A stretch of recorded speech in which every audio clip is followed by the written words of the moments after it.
And hello, good people of the internet. This is Tommy Kelly, and this is, of course, the Tommy Kelly podcast, which I'm sure you're well aware of because I assume to get here, you had to click on something or you had to press play somewhere, like on SoundCloud or on Facebook or on YouTube, and you knew by clicking on it that you would hear the Tommy Kelly podcast, brought to you by Tommy Kelly. So, no shocking news here, I hope. Anyway, this week's episode, I want to talk a bit about my history of meeting magical people, or my interactions with, say, with groups and societies and magical things altogether. So Magick and me and other people, I suppose. And this all kicked off because on Saturday, I met my second ever Chaos Mage in the actual flesh, in the real life. And this came about because I got an email during the week, Wednesday or Thursday, and just asked me what the guy called Saphirion, hope I'm pronouncing that right. And he says, I'm coming over from the UK, I'm coming into Ireland, and if you're about, I'd love to meet up with you and buy you a beer or buy you lunch or something like that. And you know yourself, like, people on the internet, they can be, you know, it can be weird, it can be odd, all of these kind of things. So you're always a bit weary when people off the internet come looking for you. But I have a good history of meeting people off the internet and working out quite well. And any of them that I have has turned out to be, you know, very decent people. And I've actually some very good friends that I met solely off the internet, and we meet up every couple of years. It was them that I was over in London with a couple of weeks ago, 6-7 weeks ago, whatever it was, when I was in London. So it all depends. When people email me or ring me or whatever, not ring me, don't ever ring me, email me or message me to meet up, you know, people off the internet, it all really comes down to where my head is at the time. Sometimes, being an introvert, I just want to hide away from the world, and the last thing I want to do is to go out into the world and meet new people. And sometimes I'm absolutely fine with it and I'm okay with it. It all depends, I suppose, on the approach people have. I remember once there was a guy who was like, I didn't know at all, and he like messaged me on Facebook saying, I'm going to be in Ireland for a week and I am staying in your house, and we will talk magic. And I was going like, no, that's not happening at all. So I suppose when people come on to meet you from the internet or whatever it is, the least amount of encroachment on your life or demands they place on you, I suppose, the better.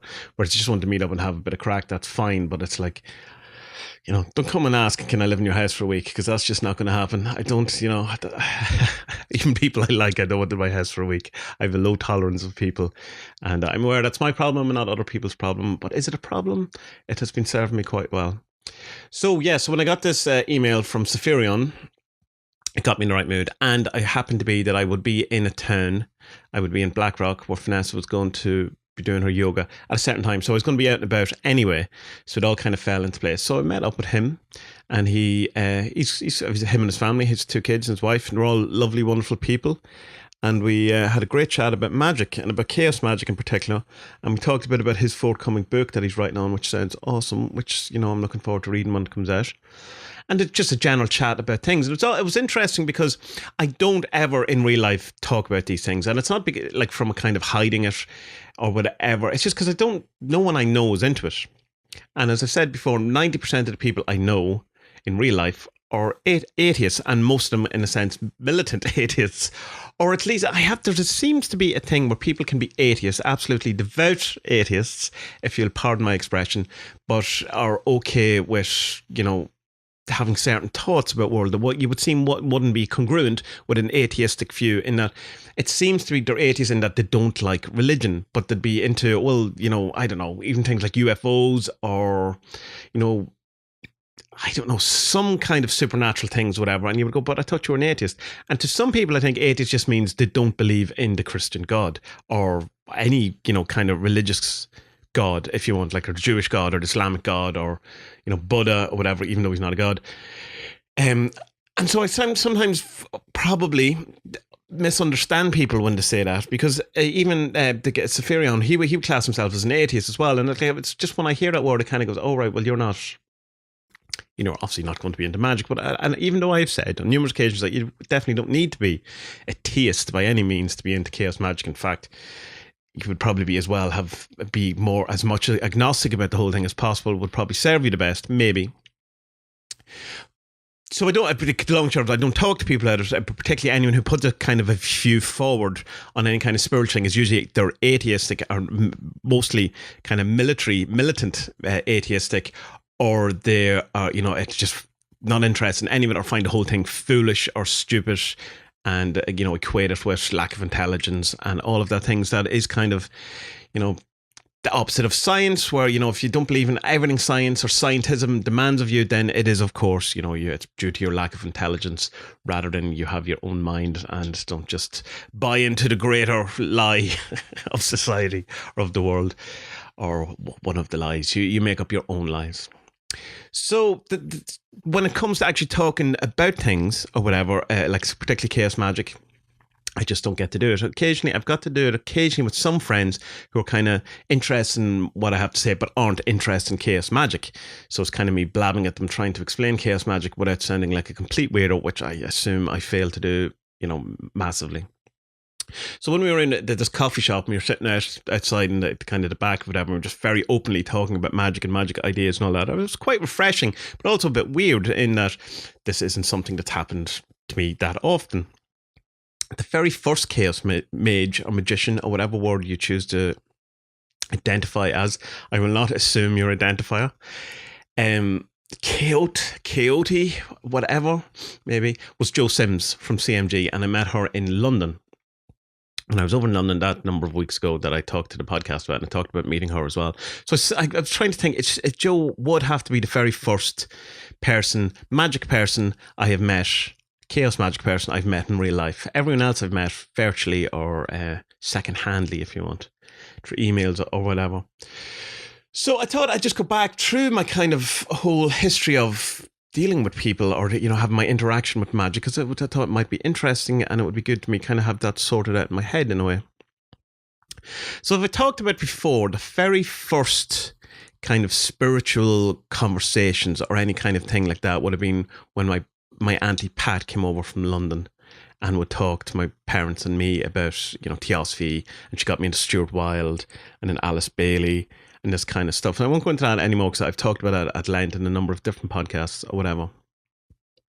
But out of all my friends around that time, no one would have been into it. And the only person was a guy called Ed, and he used to sit beside me in Irish class. He was actually the guy who I replaced as a guitar player in a band years later, and he was into Crowley, and he would talk a bit about Crowley for me, but I don't think he had a huge understanding of Crowley, as who would when you're at 16 in Ireland and very limited resources. So I think he had one book, and I'm going to say it was probably book 4, or could have been Magic Without Tears, although I doubt it. I think it's book 4, and the reason why, because he was talking about that bit where Crowley talks about taking a habit that you do, and when you find yourself doing the habit, you cut yourself with a razor blade, which it's a bit extreme. You can do the same thing with elastic band, and the razor blade isn't, it's the process, not the actual method by which you do these things, just to kind of make a point of, to not punish yourself, to do something to counteract to a habit you're trying to get rid of.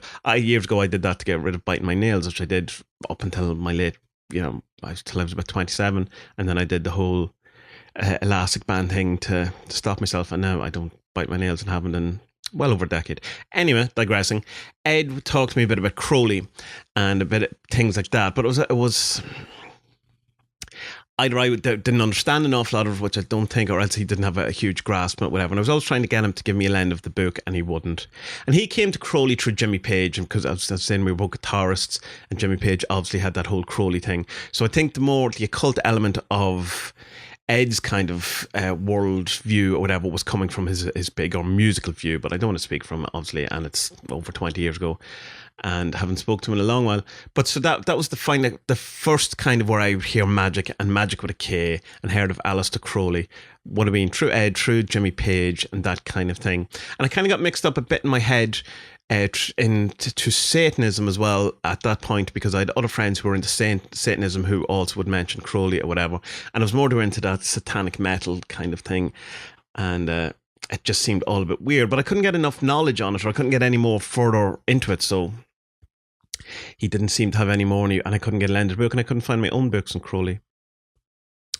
After that, in bands and stuff, there was always kind of on the sideline of talking to people here and there, like it's kind of hippie-ish alternative people, and they'd have some views, and they'd be into certain things, but it was always kind of more of a new age stoner type vibe, oh man, we're here to learn, almost like probably coming in a lot from, say, Timothy Leary and that kind of thing. But there would be no mention of Robert Anton Wilson or any of those type of things. It would be. It was just more. I can't even figure out what kind of influence would it have been, or who we would have talked about. I think it was probably talking about all these things in generalities, and there was definitely no kind of magic talk about it, and there was no idea of magic at that point. So going on through the next kind of incidents where it came out, well, I suppose in a sense, I was kind of hanging out with the Hare Krishnas for a while, but I'll talk about that in a separate thing, because I have written a blog post about that, but I think it would be good to do, until I turn my phone off. I don't know why it's remotely on loudness. That's never the case. I've talked a bit about the Hare Krishna incidences before, but I want to do a podcast about it because I think it'd be a good podcast. But there is a blog post about it, so that would be a bit kind of in the kind of spiritual, talking to spiritual or magic people. But the next kind of real people I got talking to was when I was about 22, 23, and I was going out with this girl whose mother was like the high priestess of a druid gang or druid kind of sect or whatever the word, the collection of druids, whatever that is. I'm sure there is a word, and I know they're a grove. And so I was kind of hanging out with them for a while and trying to learn a bit from them. It was a very interesting experience, and I got to go to Glastonbury because of it, and I got to meet Stuart Wilde because of it. That was all part of that kind of circle. And Glastonbury was a very interesting experience. The whole thing about hanging around with them is I never really learned anything, and I'm unsure whether it's just they wouldn't tell me anything or they didn't know anything. Because I'd be asking, like, can you recommend any books? And it's kind of, you don't need books to learn this. And I was kind of well, what is it you think, or what is it you believe? And I never really got a definite answer on that. And I kind of assume it's probably a bit of both, that it was like kind of a loose paganism that was mostly, to be fair, verged on the whole kind of feminism, paganism, too much so that there was kind of in arguments in the kind of collective where people ended up leaving because of certain personality clashes and ideal classes and stuff like that. But again, it was interesting, and it definitely opened me up to the world and to see magic and to have a magic kind of worldview and stuff like that. And interested, but yet still coming away not really having a clue what it is or how to do it, or what how to pagan, how to magic, what is the, how does it look? As I've tried to always ask people, how does that look, or how's that thought look day to day? Like, what day to day does it? And I didn't manage to see a number of their ceremonies and stuff, but didn't get into the inner circle of that, obviously.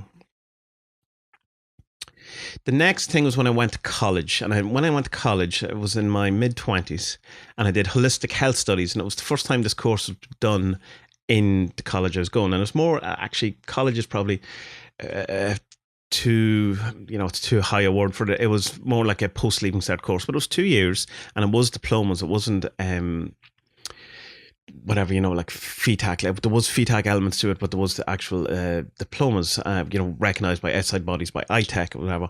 And I did things like aromatherapy, holistic massage, Indian head massage, Reiki, kinesiology, what else did I do? Colour therapy, number of other things, whatever, reflexology, all those things. And that was a good kind of group of people. It was mostly women. There was about 30 people in the group at the beginning, and it was 2 guys, me and another guy, and the rest were all women. Age ranging from people just having left school to people who had grown up families and were what am I going to do it myself now, in my 50s or 60s even. There was some people who retired and stuff. So it was a good widespread of people, but again, there was no kind of coherent, it wasn't like a group of people into magic or anything like that. It was a group of people, for a large extent, from some people who were into kind of alternative stuff to people who had come from a beauty therapy type background, looking to add more kind of therapies to their repertoire of what they could offer, and looking for that kind of thing. So you had an awful lot of that to it as well. And so some people thought the whole Reiki thing was just ridiculous, or any kind of spiritual thing was just ridiculous. But that wasn't reinforced also by the Reiki teacher, who out of all of the teachers and all of the classes, even the actual proper non-spiritual, say, or non-holistic classes like health and safety and that, it was the Reiki teacher was the only one where it actually felt like you were at school. And she was very odd kind of behavior in that in 1 week she would talk about, it's okay to, you should laugh and have your own voice and, let things open and all that. And then would be very angry at people for laughing and having under voice during Reiki and stuff like that. There seemed to be an awful lot of issues that she was working through and a lot of anger and stuff. But again, that's a long time ago, and I don't, I'm not going to berate someone over stuff that I have equal things to work through. But it was just interesting that the Reiki one, the most spiritual kind of version of the class or of the college course, was the one that felt most like school, and like the one that I ended up kind of dreading, because it was like, oh, this is, it's quite negative and thing, which kind of in a sense put me off Reiki. That and a number of other things, just in the way Reiki is taught, that whole thing of that, even if you're of the same level as someone, you can't talk about Reiki attunements if you've got slightly different attunements to other people. You can't share your symbols or anything, because it's sacred. It's sacred only in that you have to pay 400 quid to get them. Like there's that whole money element to it, and also the thing of being able to classify yourself as a healer, as an energy healer, fully qualified by doing a number of weekend courses, seems suspect to me. But that's just the way it is. Some people get great value out of it, but to each their own. In that college course, there was Grace, who became a very good friend of mine, and she was a Wiccan. And that was the first actual Wiccan that I had met. The rest of the people I'd met had been pagan and wouldn't really have called themselves Wiccan, but they would have, I'm witchy, or I suppose I had met some head witches in Glastonbury. But anyway, she was a witch, and she had some cool stuff, and she taught me some stuff as well. She's definitely a solitary practitioner, and she wasn't any part of any coven or anything like that. But we had some good chats, whatever. So that was a good kind of foundational relationship I had, magic relationship that I had, that I'm very glad I had. After that, I kind of went through some tough times, and I just went off the whole thing completely. It's kind of stemmed from, I was just getting I was so got into magic at that time, and I kind of got big into, the only magic books I could get was Wiccan books in Ireland, because that was it. I know that when I was ordering in Aleister Crowley books in one of the bookshops in town, that the guy who ordered it in got in serious trouble for bringing them in, like proper, had got a token from the manager and stuff like that, even though I, a customer, had asked him to do it. So that's the kind of level you're talking about at the time, and that's not that long ago. That's like, whatever, less than 15 years ago that happened, where it was like someone might lose their job for ordering in a customer requested Aleister Crowley book. But I got really into the whole kind of Wiccan kind of thing of it. I knew it wasn't fully gelling with me, but I was like all the magic all the time. And it was around this time I had a big breakup, both in a romantic relationship and in a wider kind of social relationship. I left the band I was in. A lot of my personal relationships all fell apart, and I kind of pulled myself out of thing that I'd been in, like a social circle that I'd been possibly in more or less since for 10 years, and I've never gone back to it. And that was also one of the reasons why I ended up moving towns as well. Not that, like, not running away but from it, or I had to get out of town, so it was bad, man. I had to get out of town. Just, I needed a new break. And most of the people who I was hanging around with then, the new people, were from this other town. So it just seemed like a natural kind of thing to move down. But I was watching a documentary one night on BBC, and it was about acupuncture and healing and stuff like that. And it was kind of, it poo-pooed the whole thing and said that the whole thing was nonsense or whatever. Although it did say acupuncture does seem to have some sort of benefit. But they did it this kind of thing where they got a guy to pretend he was a healer, and he went into a guy and he fixed his knee, and your man's knee was fixed and was healed. And then it was like, ha, but he was a fake healer or whatever. So it's all in your head because, yeah, but my knee's actually fine. Which now, if I seen that documentary now, I'd probably have a very different reaction to it than I had at the time. But at the time, I was just I was so at the end of, I had become too absorbed in the whole thing that it had been all-encompassing, it had become smothering, and I just needed a reason to stop being into it. Like, it was all the magic all the time. So I took that as my leave to get out of there. And that's probably a couple of years, maybe a year and a half, of absolutely not thinking about anything magical whatsoever. Until I seen The Secret, the law of attraction, all of that, and that got me back into the whole thing from a different angle, and the cosmic ordering and all that. And we all poo-poo it, and we all look down at it as good chaos magicians and all that. But out of all of the systems, more than sigils, more than any of those things, that is the one that I've had the most effective from this. Yet it's the one I don't use as much for some reasons. Obviously, I have an inbuilt chaos magic repugnancy towards it that I should really work on. When I got back into it properly, I had discovered chaos magic proper was through the Grant Morrison Disinfo lectures, then reading Robert Anton Wilson, finding Gordon White, then getting from Gordon White to Peter Carroll, Ramsey Jukes, Phil Hine, Lionel, who is Ramsey Dukes, Lionel Schnell, all these kind of people, and that's the Alan Chapman and Duncan Barford, of course, they were huge influence on me, or I really enjoyed their work. I got into the tarot and I wanted to learn more about it, because I didn't really know an awful lot about it. My sister was a really good tarot reader. I don't know if she still does it, but it was something she did a lot when she was younger. I must ask her about that next time I'm talking to her. And she was very good, but she was like one of those natural people who didn't really, she didn't have a book written and she didn't go by what the cards traditionally meant, whatever, but she had her own kind of reading about them and was very good. I think, to be fair to her, she was really just good at reading people more than necessarily maybe reading the cards, but that, that's fine. That's a legitimate way of using tarot, and stuff. So it was something I was interested in anyway. So I joined BOTA, or BOTA. They do not like when you call them BOTA, and it was very good. And it was started by Paul Foster Case, who came out of that whole Golden Dawn type of thing, and he basically took a lot of what the Golden Dawn had to say and took all the magic out of it. Not that he didn't think it worked, but he thought it was too dangerous to be messing around with. So we're talking the early parts of the 1900s. So there's a lot of faults with Paul Foster Case, because he's pretty adamantly homophobic, particularly in the later lessons. There's a couple of really terrible things he says, but I did enjoy it, and it's definitely, if you want to learn the tarot, do dig out the BOTA stuff, but don't hang around forever. The whole course is 15 years, and it's very convoluted in places, at least I found, and seems an awful lot of stretching and looking for connections in every single thing, when I don't think that necessarily has to be the case or should be the case. And there's just lesson after lesson of just these mental connections between different things that, as I say, what does that look like day to day? How's that practical? A lot of Kabbalah stuff and all that. So I hung around that for about a while, and I met a few really good people. Jeremy from the Fort Servants Facebook group, the admin there, I met him through that.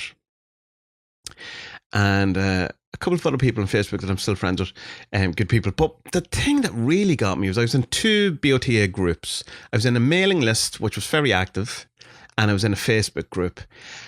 And I found it unbelievable, to be honest, because there was a lot of people in it who had finished the 15 years, had gone through all the work, and they were giant assholes, or at least played one on the internet. And there was all this infighting, there was all this ego stuff, it was all these things about people, shouting at each other and saying that people were wrong, and all of this kind of stuff that you find, you would assume at the beginning of one thing, before the people have worked on themselves. And I was kind of going, there's 15 years of commitment of a monthly fee and homework and, really serious learning and study and all that. And they seem to have learned nothing from it. They don't seem any better of people than people who don't know this stuff or haven't gone through the work. It was like the same level. And I know you shouldn't judge the actual quality of the work on the people, but you have to look at the results. It's like that thing I've said before when I was doing the weight loss for the soul and a couple of other things, is don't look to unfit fat people for diet advice. That may sound harsh, but it's like, obviously if they have good advice, they're not doing it themselves. And so don't look to anyone who's not getting the results you want. Don't take the advice of someone who isn't actually able to do the thing you want to do. So there is a part of the experiential thing that I think is very important when you look at the people who've gone through these courses, gone through these ideals, who've taken all these, ideals and these kind of thoughts or whatever, and how did it affect them? And I found it fascinating that it didn't seem to affect them at all. And there was a huge arrogance to an awful lot of this as well, which I didn't gel with. In the end, the guy from Flow, which was kind of a splinter group from BOTA, sent me all of the BOTA materials and all the lessons, the whole thing, loads of stuff from behind, even that's not part of the BOTA thing. So I've read them all, I've gone through them all, and I found them very helpful. But yeah, stay away from clubs, I reckon. But yeah, if you're into tarot and you want to know tarot, go read Paul Foster Casey's 2 books put out by Flow or FLO, whatever it's pronounced. I only ever read these things. And they're both on Book Depository, and they're worth it. They're really good. They give you good foundation in his kind of thought and his thinking, Kabbalah and all this kind of stuff. And if you're interested in learning the tarot, then I would definitely say check out BOTA's teachings. After them, the next people I kind of went to was Dragon Rogue or Rouge. And I had not a great experience with these people at all. They were very highly commended and well talked about, and really, and people talk very highly of them, particularly of Thomas Carlson. And I do like his book, the Clifford book. I really disliked his autobiography though, but it was mostly because it's terribly translated and terribly formatted. But it's not interesting, and it was quite an expensive book as well. It seemed to be going for that Carlos Castaneda journey type vibe, and it's just, I don't know, I found it dumb, to be honest. I don't really like being so negative about things, but it was like the only book ever in my life. I remember finishing a book, and it was The Cradle by Arthur C. Clarke and Ian Gentry Lee. And which obviously meant that Ian Gentry Lee wrote it and Arthur C. Clarke nothing to do with it. He was the guy who also wrote the other Rama books after Arthur C. Clarke. Again, Arthur C. Clarke said he co-wrote them, highly doubt it. And I enjoyed the Rama books, and particularly the other ones at the time. And I read The Cradle, and when I got to the end, and I was so annoyed that I had read it, and it was just at the end, I was like, what? That's the end of it. And I threw the book across the room, and I was like, the test. And I kind of found it fairly similar when I finished Thomas Carlson's autobiography book. But anyway, Dragon Rouge. I joined them up, paid my money, and heard nothing for them for months. Well, at least a month and a half, 2 months. The only time I had to message Thomas Carlson, and he said he'd look into it on Facebook, and nothing came about it. And then I had to put a PayPal dispute in to actually get anything. And within like a few hours of putting the PayPal dispute in, or the next day, they had contacted me and finally acknowledged that I have whatever it was, a couple £100, maybe £100, I don't know, whatever the thing was at the time. And so that didn't start off well. And then what you get is like your booklet, which, like, I mean, whatever way you want in piracy, it's very available as a PDF online. But what I wanted to do was to get interaction with actual people in the I'm going to say club. It's not a club. In the fraternity, let's say, in the organisation, who could help me through these things or whatever, and talk about them, whatever. But what it basically is there's a forum you're allowed to join, and then you upload your coursework into this forum. And for the first 3 months, no one said anything. There was no response to anything. I literally paid money for nothing, like to upload something into a forum.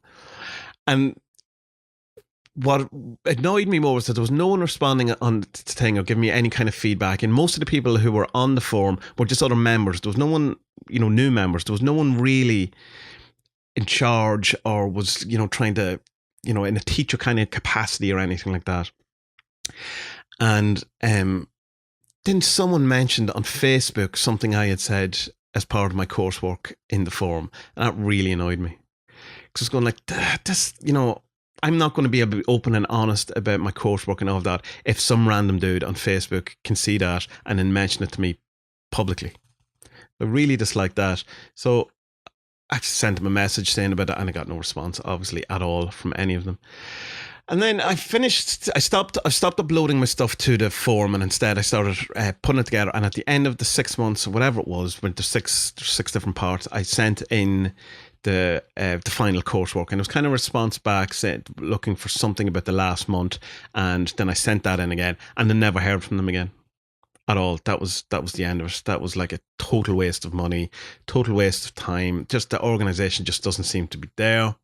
I see he's talking recently on Facebook, Thomas Carlson, about maybe putting something back together, putting more effort into it or whatever.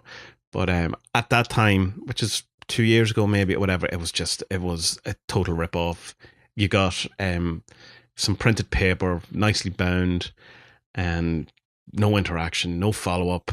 It was very public then by where, as I said, people could talk to you about what stuff you'd written as part of your coursework, which I assumed should be somewhat anonymous. And then no response at all from having done the coursework and having finished. And, because can I go on to level 2? Nothing, whatever. So I just left. Well, not that I left. I just, I just didn't interact with them anymore because there was nothing to interact. The coursework is good. Like, don't get me wrong, it's quite basic in a lot of sense, but it's some good stuff on runes, good stuff on, magical places, dragon energy and all that. Thomas Carlson's big thing about the runes is he reckons it should be Uttark rather than Futtark, which the first one should be at the end, and he makes a point on it, but there's like no historical backing other than one case or one kind of person who might agree with him. But that was very disheartening and very kind of frustrating. I did other courses as well. I'll not mention names, but again, an absolute lack of feedback having paid for the course, where you also had to send in your homework, what to say, whatever, and literally no response whatsoever from the teacher or the coordinator at all. And it was like, again, a couple of £100 for this course or whatever. Coursework is great and great information and all that, but obviously the person doing it had, the course was a couple of years old and had just stopped caring about, interacting with the students or any of that kind of thing anymore, and it was kind of, just a money thing from that point. I remember sending an email of some coursework and having I was going through a really tough time, and it was a really hard time, and trying to talk and explain all this, and it was really heartfelt email or response to my coursework or whatever, and just didn't hear anything back, not even an acknowledgement, anything. And that turned me off all of that kind of learning magic from other people. I've been trying to be part of a club or, all of that kind of things, and trying to then I separated myself from stuff, which is unfortunate in a sense, because when Alan Chapman set up his Wiser stuff, I had that kind of, I don't want to join. I don't want to join a club. And, I've had two bad experience. And again, a question I asked Alan Chapman in that Wiser section was also someone messaged me about it in Facebook, which I don't like at all. And that kind of was the final nail on the coffin and that. And again, Alan Chapman stuff is awesome and it'll probably be, very worthwhile for me to do. But it's just too many bad experiences that I just don't want to join. I don't want to be part of a group, which is interesting because the biggest group I was part of course, was CMG, and that admin I did that for 2 years, and it kind of overlaps with Dragon Rogue, Rouge, whatever way it's pronounced, and a couple of these other things. And it's a very interesting place. It's a notorious place. It's a hateful place. It's a horrible place. It's a very nasty place. It's also a wonderful place. And I joined it initially. It was just before I deleted all my Facebooks, my social media the first time, for all those reasons I've spoken about a million times before. And I went to it because I wanted to be challenged about my beliefs. I wanted to be brought outside of my boundaries, pushed, and I kind of went in thinking that I'm just going to accept whatever it is, and I thought it'd be like very cutting, and I thought it would be really on the edge and all that, and I didn't find that, to be honest. So one of the first kind of subgroups I got in was the dungeon, which was basically people sending nude photos of each other to each other. And, that's fine. That's, pushing your boundaries or a bit. Is it? I don't know if it is. And I'm not into this. I wanted to be challenged more about my world views, about my spiritual views, about, morality or what's acceptable and what isn't acceptable and all this kind of thing. And it's just the thing about CMG, and I'm going to be harsh on it for a while and then explain why I loved it. From my perspective, it was this thing that it really annoys me about a lot of chaos magicians is the demand that what they feel chaos magic is right, and to put it on, to belittle other people who don't believe what they believe, and this is what I think chaos magic is, and you should believe it too. And there's an awful lot of that in that. There's also not a lot of things of where the people in chaos magic who think they're slightly Discordian, who think that just means be an asshole and troll people, which I don't think Discordianism, or certainly not chaos magic, is about being an asshole, a deliberate asshole. And this whole thing, I'm trying to get people to come out of their, their minds, I'm trying to break people. You're not, you're just an asshole. You're not breaking anyone's because you're not clever enough. You're not having an argument, a decent enough argument to break someone's mental states or hard, fast and held beliefs or whatever. And the kind of challenge I want from that would never really materialize. But some wonderful people in CMG and people that I'm so happy I've met and interacted and have some amazing conversations that did kind of challenge me, or did give me something, did teach me stuff. I should join some how to speak English Facebook groups. And it certainly was an amazing experience, and it was tough. It was it's like a thankless job being an admin, because everyone thinks you have all of this power, which you don't, you've none, and always want to be on their side if something goes wrong. And if you do put your foot down and try to, people go, oh, the admins have let this group go crazy, and then if you actually do something admin-y type thing, they go crazy. Oh, the admins are ruining this group, they're taking over, they're putting their own stamp on it, they're trying to make it in their own image and all of this stuff. So it was a nightmare, but glad I did it. From the people I've met, from some of the great conversations I had, from a lot of stuff I learned about Magick, and a lot of stuff, a great kind of touch with the community. Now, it is a hateful place, and it prides itself on being a hateful place and a tough place, and it's very cliquey and very hard to get into. But I've said before, I don't find it hard to get into cliques or any of that. I seem to have a natural talent, if you want, or ability to, be okay with people and get in with them relatively easily and fit in quite good. I suspect I'm quite chameleonistic in that way, rather than I have a personality that's, it's so broad and, acceptable to all. I'd say I just find it easy to fit into people, into the pattern that needs to be found. So I didn't find it hard to get into the kind of the click of it or whatever, and it was okay. But I've seen people being devastated by it, but there is a good thing in it, in that if you take yourself too seriously, or pontificate, or kind of proselytize, I was going to say that word, the preachers do that word, that you're completely taken down a peg and destroyed, and people just don't take you seriously and all that, so which is good. But as an overall group, it probably takes itself a bit too seriously. Still, CMG, I still hang out there. I didn't leave when I stopped being an admin, and I still have plenty of time. And so I don't follow the group. I go in occasionally, a couple of times a week, and see what's going on and stuff like that. But I don't get the constant notifications. So other groups on Facebook and stuff like that, I'd never really got into because of the whole time constraint that I had in CMG and stuff. But then, like, obviously out of CMG came Jo Sims, who I met in London and stuff, and now we come full circle, and she was the first chaos mage I met in real life.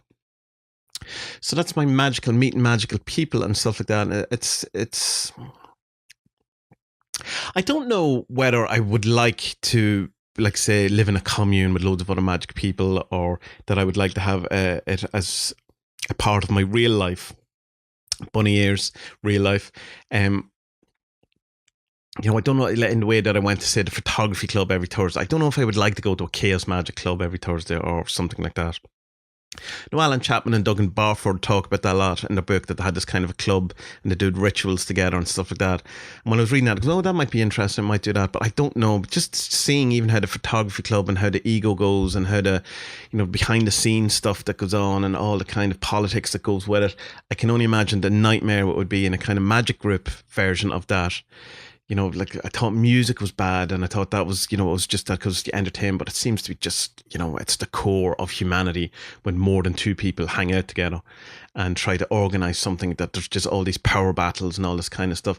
And I don't want to deal with that with magic. I kind of like the separation of having my magic life, apart from my own personal stuff that I do, is separated by the internet, where it's mostly the internet and stuff like that. But again, that's only, if it came to the thing that was like kind of some sort of, even a meditation circle or some sort of thing, maybe I would be interested. Maybe I would enjoy it and would find it useful, at least for a bit of piece of time anyway. But it's hard to know. So yeah, so if you are ever going to email me and want to meet up with me, don't ever be put off or take it personally if I say no. As I say, it all depends on my frame of mind at the time, and I definitely swing high and low between being anyway sociable and not, to a point of sometimes I just can't face any sort of socialness at all, that it becomes an issue to me, even get into going uptown or something and thing. And so if I'm in a particularly low mood, I will certainly not want to meet people or anything new or put any kind of, because I get a social anxiety thing from it occasionally and stuff like that. So don't take it ever that it's you. It's 99% going to be me if I say no, unless you ask to stay in my house for a week, which is definitely you. But yeah, there's definitely some people on Facebook that or online people that I've met that I would love to meet at some stage. Any number of them, particularly say the admins of the 47s group, or even the admins of CMG, and a host of other people that I'm just not going to start naming names because I will end up forgetting people, and that would be, forget. If I interact with you and we've talked, then I would love to meet you, to put it that way. So yeah, just it's. I may meet more of you in the future. I may not. And I'm glad I did meet Safirion. We had some great time, great chats, and look forward to his book. And yeah, so that is my history of meeting and dealing with magic people on and off the internet. So yeah.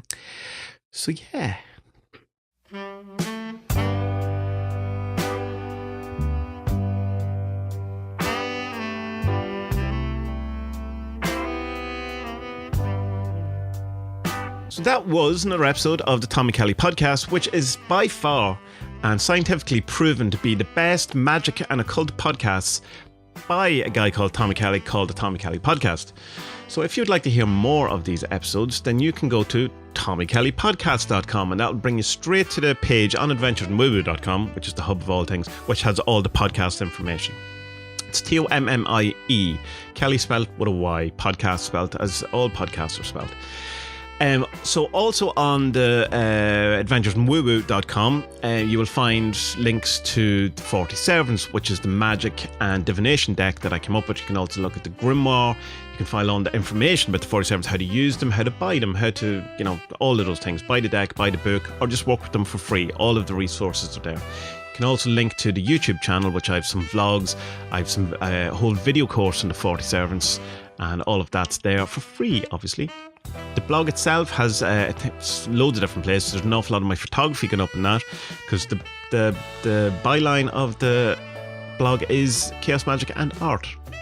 So there has to obviously be some art on it, and not just all Chaos Magic. But there is a Magic Primer if you're new to Magic, and that will give you loads of links of videos and books and podcasts that will get you up to speed on what Magic is and what the current kind of Chaos Magic thought is around that. There's also things on servitors and sigils and other things. There's loads of stuff there on the primer, on the magic and stuff like that.